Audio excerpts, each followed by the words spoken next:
Buenas a todos, bienvenidos una vez más a una nueva edición de Eurasia 1945. Soy Rubén y hoy vamos a hablar de un clásico de las cruzadas a Tierra Santa y me refiero a la batalla de los Cuernos de Hattin. Comencemos.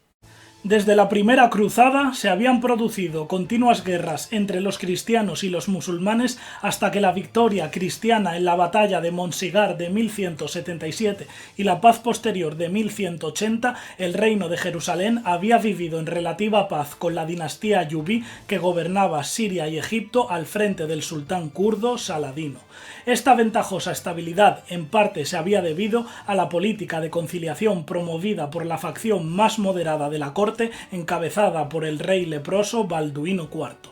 Lamentablemente, a la muerte de este monarca, la sucesión del trono al reino de Jerusalén quedó en manos de su hermana Sibila, quien a diferencia de su hermano optó por acercarse a la facción más belicista, casándose con Guido de Lusignan, una persona muy influenciable y poco preparada que terminó convirtiéndose en rey. A esto se sumó el hecho de que en 1187 el príncipe de Antioquía, Reinaldo de Chantillon, cuyas tropas acantonadas en su castillo de Kerak solían acosar a los peregrinos que viajaban a los santos lugares del Islam, saqueó en una de estas escaramuzas una caravana que contenía riquezas personales del mismo Saladino. Obviamente el sultán kurdo exigió la devolución del material y el pago de una indemnización, algo a lo que Chantillon se negó, por lo que finalmente la dinastía ayubí declaró la guerra a los reinos cristianos. Los cruzados, que en ningún momento habían esperado una guerra tan directa y temprana contra los ayubís, ya fueron improvisando desde el principio y dando palos de ciego. Veamos.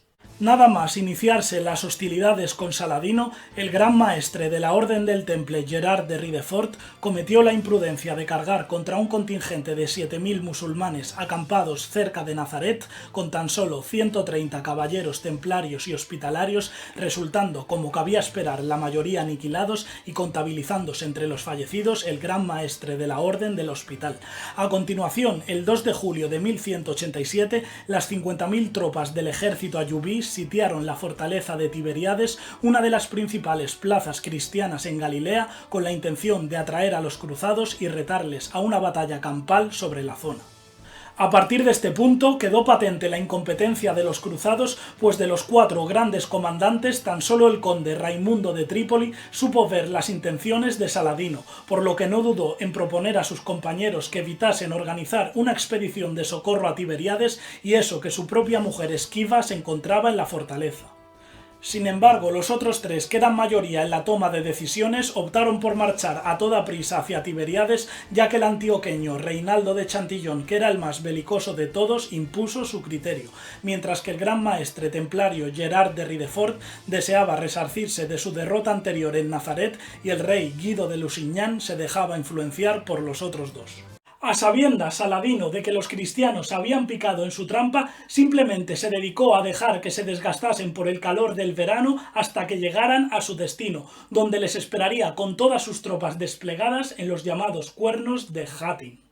Los Cuernos de Hattin eran 2 montañas de 326 metros de altura, entre las cuales discurría el único paso transitable hacia el lago Tiberíades, por lo que cualquier ejército que viniese desde el oeste tenía que apoderarse obligatoriamente de ambas colinas si quería evitar que sus hombres muriesen de sed. Sin saber a la magnitud del desastre al que se encaminaban, la ofensiva cristiana hacia Tiberíades transcurrió así. El ejército cristiano, compuesto por 20.000 efectivos entre 2.200 caballeros, 15.000 infantes y 3.000 auxiliares o turcópoles, así como por la reliquia de la Vera Cruz, partieron de la ciudad de Seforia apenas sin hacer acopio de suministro de agua y atravesaron un terreno muy largo y seco en pleno verano y con temperaturas de casi 45 grados. En unas condiciones deplorables de agotamiento físico y deshidratación, el 3 de julio los cruzados llegaron a las afueras del lago Tiberíades para comprobar que no podían acceder al agua por encontrarse justo delante los Cuernos de Hattin ocupados por el ejército de Saladino,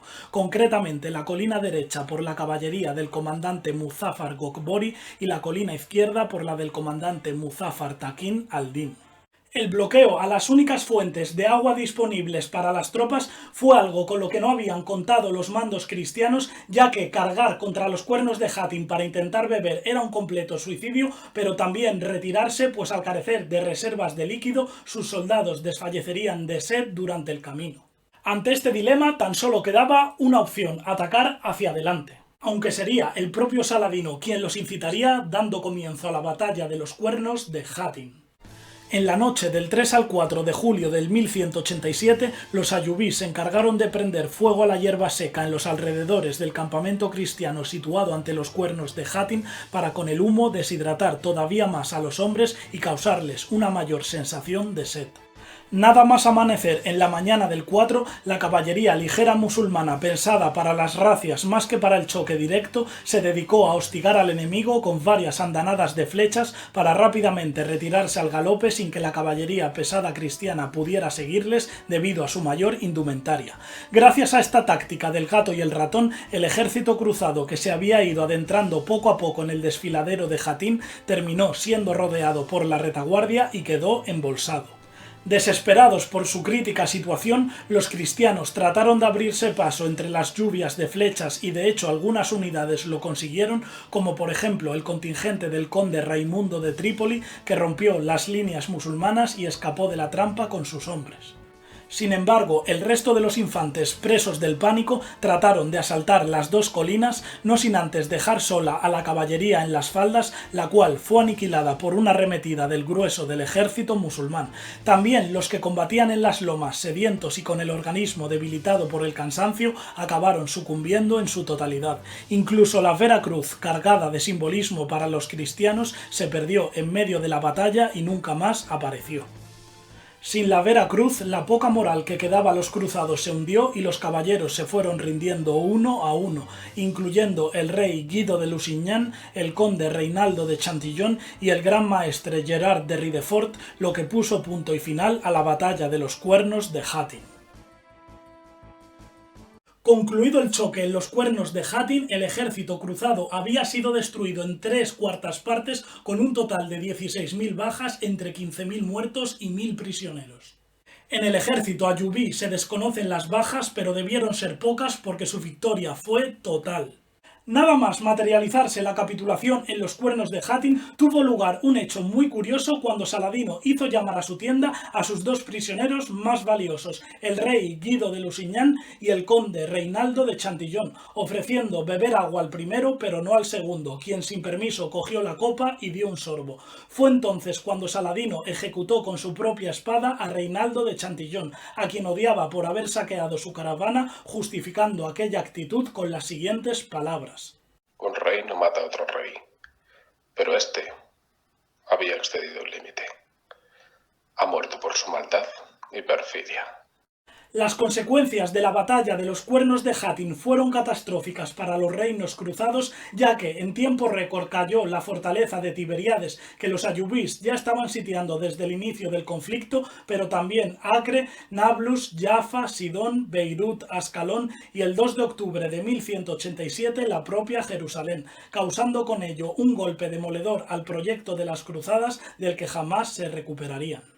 Y antes de acabar, me gustaría recomendar este manual introductorio sobre 25 grandes batallas de la historia, que han publicado nuestros amigos de Academia Play, de aquí del gremio de YouTube, a los que mando un saludo. Por cierto, en su canal, que es muy bueno, y os dejo el link en la descripción, hice una colaboración sobre el frente de China en la Segunda Guerra Mundial. Dicho esto, resaltar a uno de los autores de esta obra, Alberto Menéndez, que es un amigo y en quien me he basado para hacer el vídeo de los cuernos de Hattin, aunque en el libro en realidad toca otras batallas como por ejemplo Sekigahara, Hastings, Trafalgar, Leipzig, Stalingrado, Verdún, Gettysburg, etc.